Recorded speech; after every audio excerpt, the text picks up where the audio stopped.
Liver നമുക്ക് healthy ആയി സൂക്ഷിക്കാൻ എന്തൊക്കെ കാര്യങ്ങളാണ് ഡോക്ടർ ചെയ്യേണ്ടത്?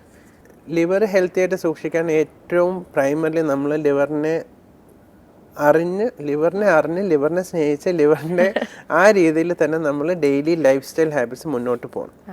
അപ്പോൾ എപ്പോഴും പറയും പോലെ നമ്മളുടെ ആരോഗ്യം സൂക്ഷിച്ചാൽ ലിവറും സേഫായിട്ടിരിക്കും.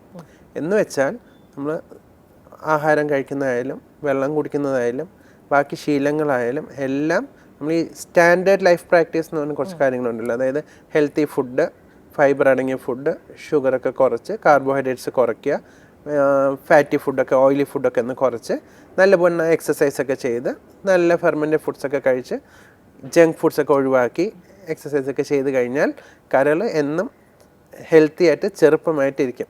ആ കരൾ നമുക്കൊരു 100 കൊല്ലം ഉപയോഗിക്കാൻ പറ്റും. ഇടയ്ക്ക് ഇത് നമ്മൾ വഴിമാറി പോകുമ്പോഴോ ഷുഗർ അൺകൺട്രോളായിട്ട് കൊളസ്ട്രോൾ കൂടുകയോ അങ്ങനെയൊക്കെ വന്നിട്ട് ലിവറിനകത്ത് ഫാറ്റ് അടിഞ്ഞ് അത് തന്നെ ഇപ്പോൾ നമ്മൾ മദ്യവെച്ച് തന്നെ സിറോസിസിലേക്ക് പോകണം എന്നില്ല. ഫാറ്റി ഫുഡ് കഴിച്ച് ലിവർ ഡാമേജ് വന്നു കഴിഞ്ഞാൽ ആ ഒരു ലിവർ ഡാമേജ് മതി സിറോസിസിലേക്ക് പോകാൻ. ആൽക്കഹോൾ മാത്രമല്ല സിറോസിസിന്. അപ്പം അങ്ങനെയുള്ള രീതിയിലൊക്കെ നമ്മൾ ഫോളോ ചെയ്ത് പോയില്ല എന്നുണ്ടെങ്കിൽ ഈ പ്രോബ്ലംസ് ഒക്കെ നമ്മൾ പിന്തുടർന്ന് വരും.